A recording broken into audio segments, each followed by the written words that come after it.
Hey, thank you very much for this question this week. I think it is a really excellent one.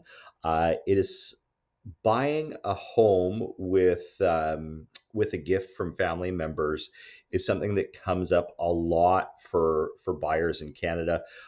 We see it all the time with our clients, especially first time home buyers. So this is the answer here, and your situation has a potential to be really educating to other people who are kind of wrestling with the same thing.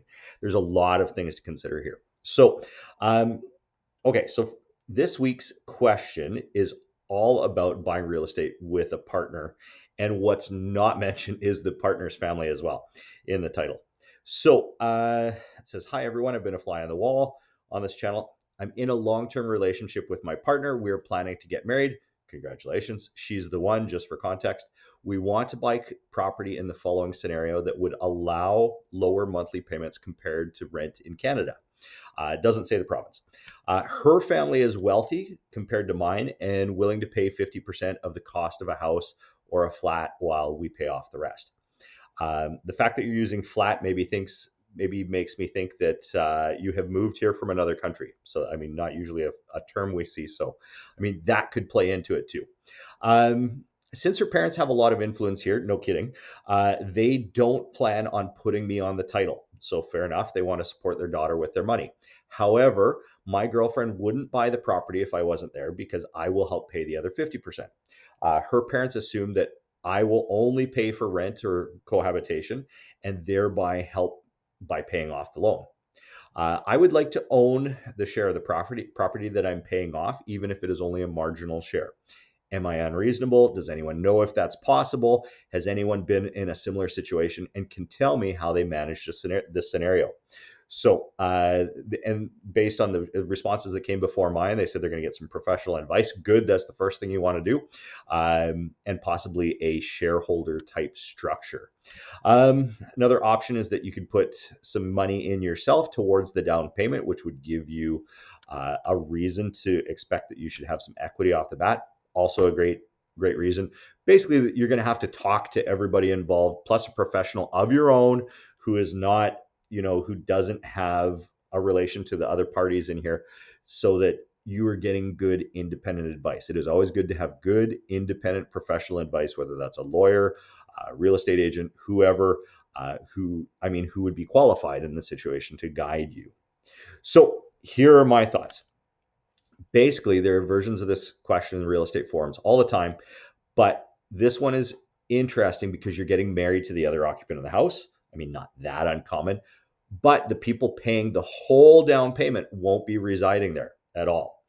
This means that there are multiple dynamics at play. So family dynamics, money dynamics, all kinds of things which you've identified in your post. So, I mean, it seems like you're going into this with a lot of thought. The question basically boils down to what's fair from each party's perspective. So your in-laws, let's start with people putting in the most money here. So in their mind, and I would agree, they're being very generous toward you and their daughter. They're also experiencing an opportunity cost by providing the down payment. And I mean, at 50% of most Canadian cities, this is probably at least a few $100,000 or at least a couple $100,000, when they could have otherwise taken that money, put it in some other investment that would either have more predictable returns or potentially greater returns. So in their mind, fair is what is the least risk to them, since they're being extremely generous.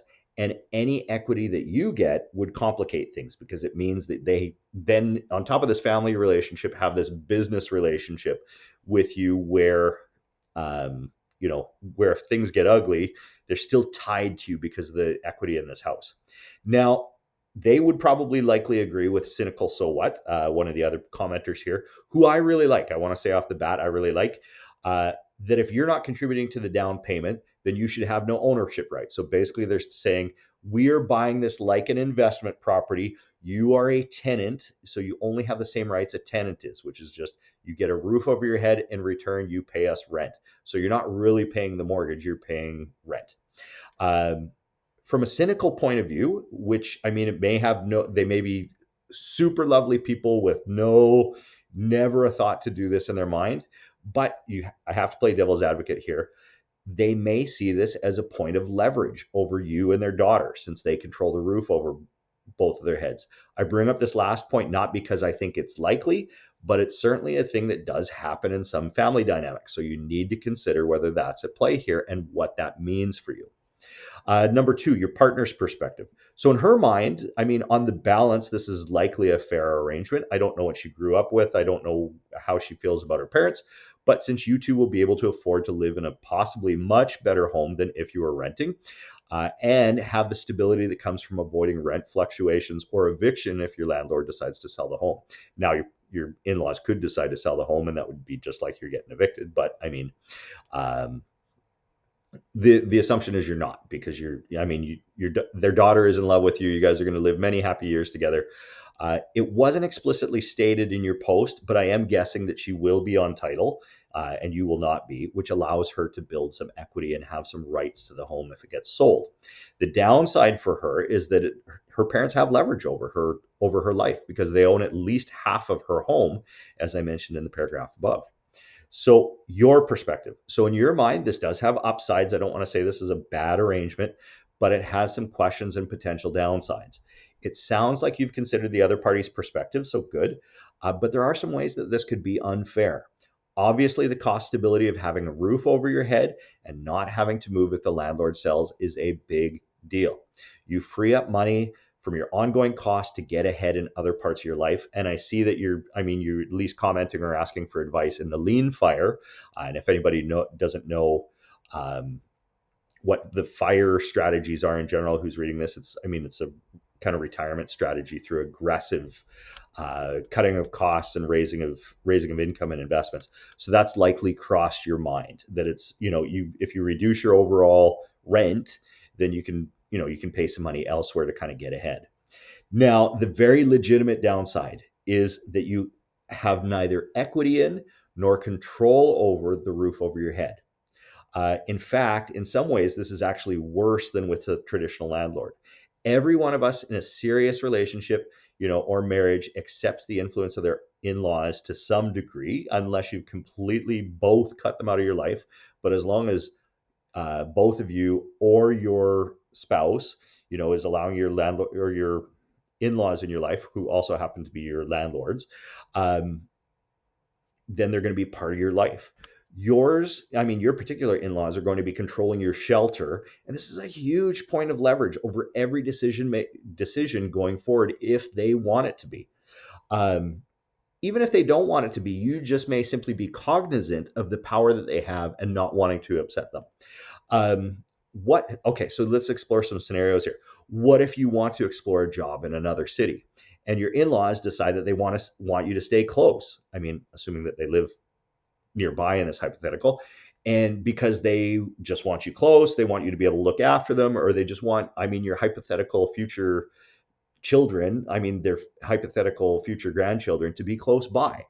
What if you two decide the home isn't working for you, but your in-laws don't agree? What if your in-laws want to move in with you as they get older? Now, yes, you can simply move out in any of these scenarios, but where does that leave you? When you haven't built equity, when you've been living in this rental situation that maybe wasn't your first choice of how to proceed, where does that leave you down the line? The other downside is that you're not getting the chance to build equity in the same way that you normally would at an age. If you're at a rental age, this is where you're in program or like communities like FIRE, you're looking at ways to get ahead and eventually, take care of your life down the road. You're not doing the things that you want to do in the same way that you want to do them. So here's some questions to ask. So I want to acknowledge that I've mentioned it before, but Cynical So What, another Reddit user, has answered here. I think his answer is excellent. I think from a certain point of view, I think it's great. However, I disagree with him on this point because I think that his answer is too black and white for what's going on here. Yes, a tenant doesn't have the right to get equity. They have the right to get a roof over their head. You are not a typical tenant. You're a tenant. You're also a family member. And I think that needs to be reflected here. Okay, so questions. Who is going to bear the ongoing cost for the home? I have a hunch that your in-laws if this is going to be your home, I mean, it's going to be your home when it's convenient for them, which means they're going to expect that you're paying property taxes and key systems repairs, like when the roof needs to be fixed or the furnace needs to be replaced. You wouldn't do this as a regular tenant. So, I mean, ask the question of who's expected to bear each cost. Utilities, obviously, those are yours.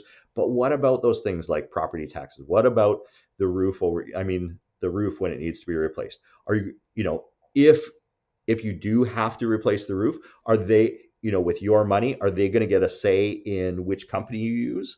I mean, just little things like that. That are going to add to a lot of money over time. So make sure everybody understands what's supposed to be done. And better yet, it's written into a contract somewhere, a legal binding contract. Assuming that you are, and after all those expenses, are you still saving the money that you thought you were going to be saving by having the lower rent than if you're, renting independently?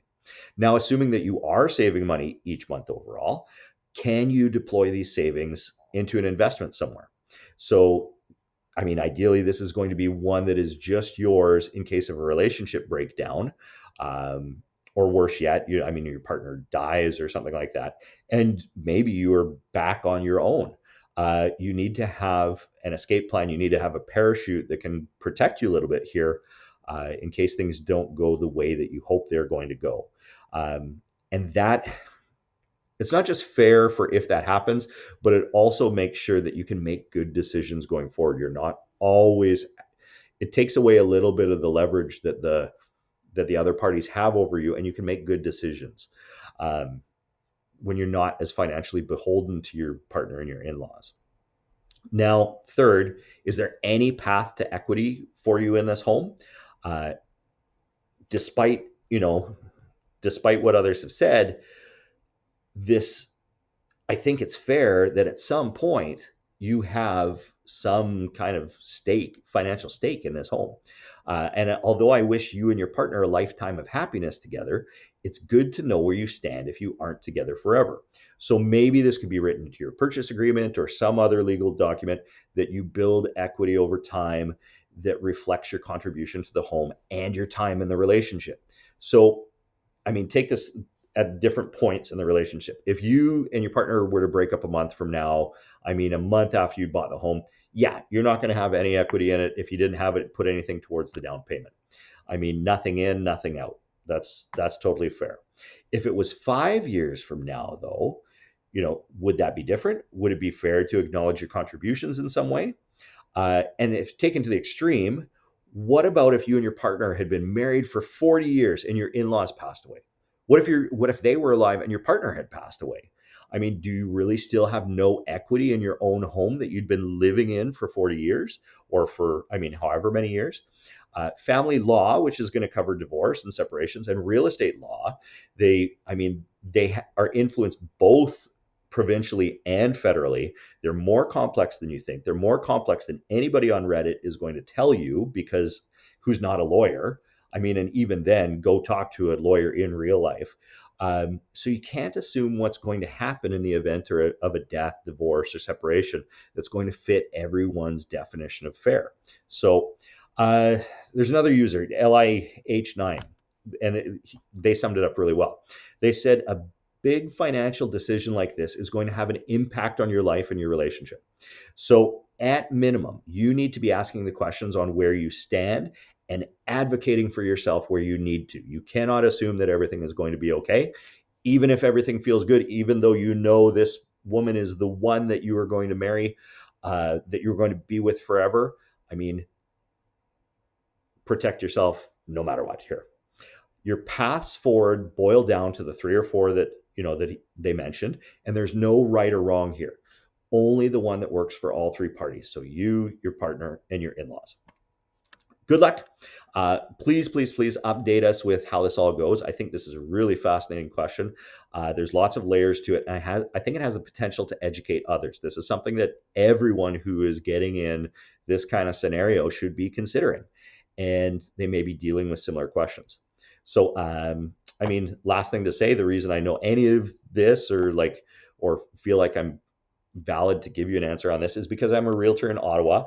My team's clients often come up with things like this. We find more and more, over the last decade here, that clients, especially our first-time buyer clients, are coming into their purchases with money from their families, and these are the types of questions that we see a lot. So, good luck on it. Please update us, and I hope that this was helpful. Take care.